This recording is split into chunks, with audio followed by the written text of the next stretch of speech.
Senator De La Rosa. Bato, sigurado na to.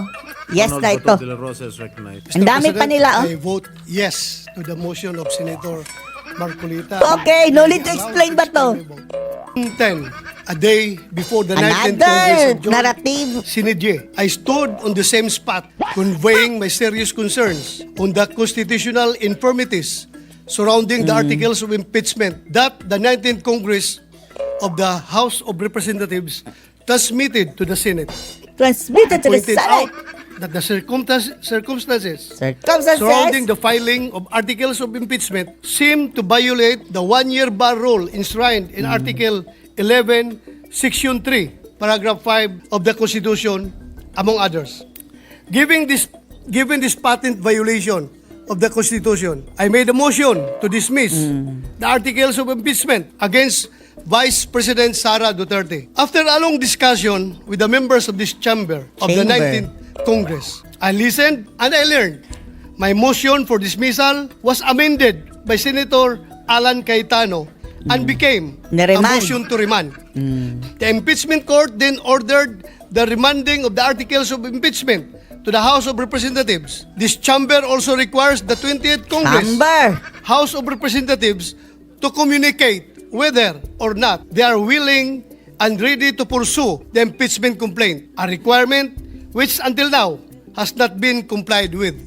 In a sudden shift of events before the opening of the 28th Congress, the Supreme Court took all by surprise when it promulgated their decision on petitions challenging the validity of the articles of 24 sila, mga impeachment kababayan, against Vice President Duterte. Magsasalita 10 minutes When the each. Supreme Court released their decision to the media, 19 kupong-kupong ba many ito people matatapos? expressed their views. There are those who celebrated and commended the Supreme Court. Others voiced out their disappointments. Some criticized the decision. The mixed reactions seem to suggest that the decision promulgated lacks clarity. And yet, Mr. President, after reading the decision, I asked myself, is it long? Yes, 97 pages to be exact. Is it vague? No, Mr. President, it is clear as day. Clear as According day. to the plain meaning rule or verbal leges, if the statute is clear, plain, and free from ambiguity, it must be given its literal meaning and applied without interpretation. Now, Yun na nga, even though the interpretation decision yung of decision. the Supreme Court is not a statute, it still forms part of the legal system of the Philippines as mandated by Article 8 of the Civil Code of the Philippines.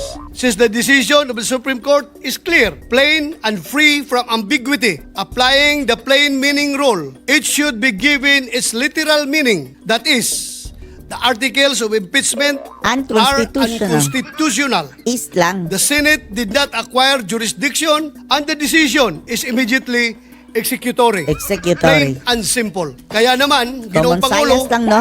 Bato. nagulat ako nung ako'y tanungin, Sino? susunod po ba ako or tayo sa desisyon ng Supreme Court? Natural!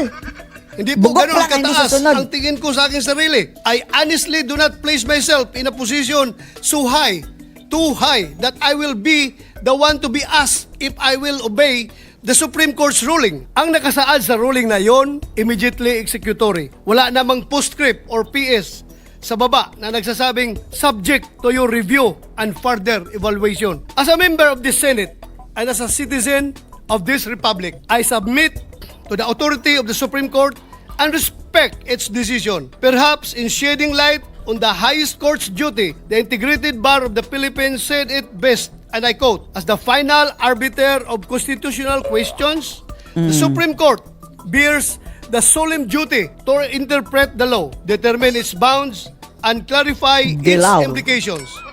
Even when it revisits past doctrines or addresses new context, this authority is rooted in checks and balances, the very design that guards against the excesses of any branch. Mr. President, the rule of law is the foundation of our democracy. And if we are to be models of upholding the law, then it behoves us to listen and heed those who have been tasked by the Constitution to interpret the Constitution. The interpretation of the law remains lodged with the Supreme Court, and we must abide by its decision. What message would we send out to our people if we, legislators, will not honor the wisdom of the highest court in the land. Are we not, in effect, promoting anarchy? I want to Anarchy. believe that indeed we are men and women of the law, that we Law. live by rules and perform our mandate as elected officials within lawful means. Our people rest easy and feel a sense of security because their Senate has remained to be guardians of democracy. Looking back, the Senate has accepted several Supreme Court decisions in the past. Why should the ruling in this current impeachment case be any different? Is our concept of respect for and acceptance of Supreme Court decisions selective? If that is the case, are we not playing with fire? Fire, mind you, does not always intend to Naglalaro ng apoy. illuminate. It can also burn and bring a house down. Much has been said about where I stand, and I understand that. My positions on certain matters have always been consistent and transparent. But while the public and this chamber may be familiar with my views, all that is simply driven by what is in my heart. And I say this with humility. My heart has always Will been go guided on. by what is right. Not only when it is easy, not only when it is convenient, but even and especially when it challenges my comfort zone. When it no longer serves our side. Because at the end of the day, it is a matter of principle, not popularity. Perhaps sometimes we ought to protect our democracy, even from ourselves. Of course, the Senate is not a mere follower of the Supreme Court, but a co-equal branch, meant to respect the powers and functions of the latter in its decisions. I trust that the Senate will continue to peacefully coexist with the Supreme Court. Let us not allow tagal this pa nito, no? impeachment trial to become a venue and opportunity to disrupt our system of government. I hope this is not the time when we dance differently, when clearly the same song is playing. We must follow the Supreme Court ruling, not because it is the most convenient thing to do, but because it is what is right and just, no Right matter and just. how unacceptable or painful it may be. And this is why, Mr. President, I vote yes, Yes! adhering to the Supreme Court decision. Thank you, Mr. President. Thank you, Senator De La Rosa. Oh, good job, Bato. Good job. Senator Ejercito. Oh, si JB. Senator Hercito is recognized. Yes, Mr. President, I likewise vote yes to adhere to the... Yes na, Thank you, yes. Senator Ganyan na. Hercito, Secretary. Huwag na Senator patagalin. Estrada. Oh, ito na. Wala nang speech. Estrada, sige, anong boto mo? Senate President Escudero. Escudero. Kilay. Oh, taas na naman ito, mga kababayan. Baka madapa ka, Kilay, ha. Oh, ingat ka. The Senate President is recognized. Nako, ang haba, mga kababayan, ang babasahin. Thank you, Mr. Haba ng President. babasahin Distinguished nito. colleagues, sa mga minamahal nating kababayan. For many of us, the past 2 weeks have proven to be an exasperating, mentally and emotionally exhausting experience. Oh, Both wala sides have dagdagan, fought bitterly at the exhausting electrical na. struggle to articulate what they Gaya ni JB respectively ba? believe Diretso to be na. the correct position or view on the issues involved. Passions had run high as demonstrators, whether for or against impeachment, took to the streets armed with their familiar slogans and chants to air their voice on the matter.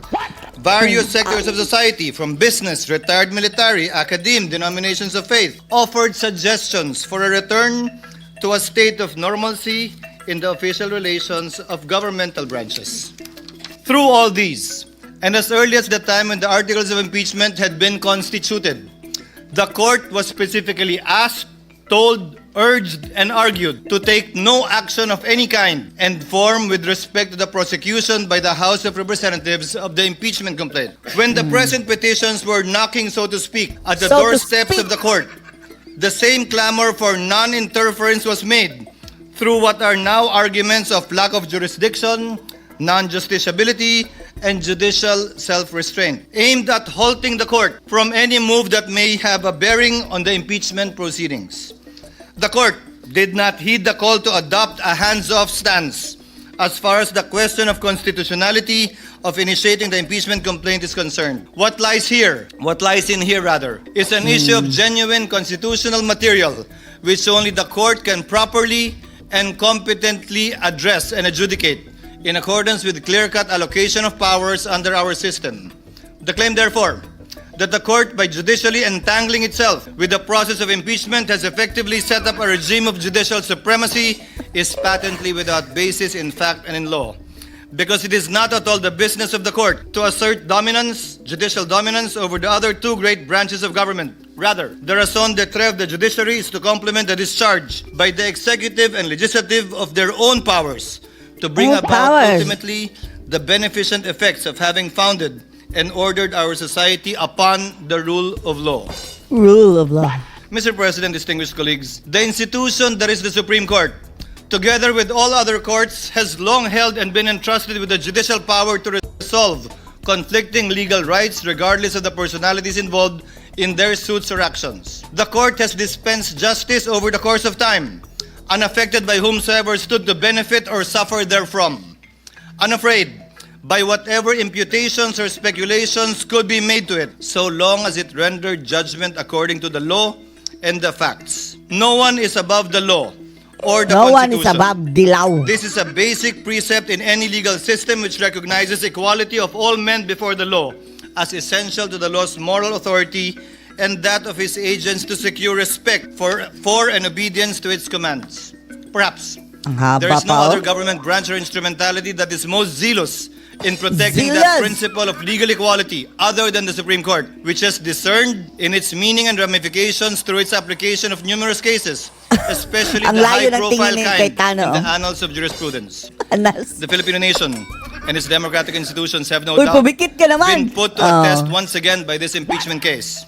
Accordingly, the court resorted to no other than the Constitution in search for a solution to what many feared would ripen to a crisis in government. Sa muli, magandang gabi po sa ating lahat. Hindi ko po salita ang mga sinambit ko na ilang minuto.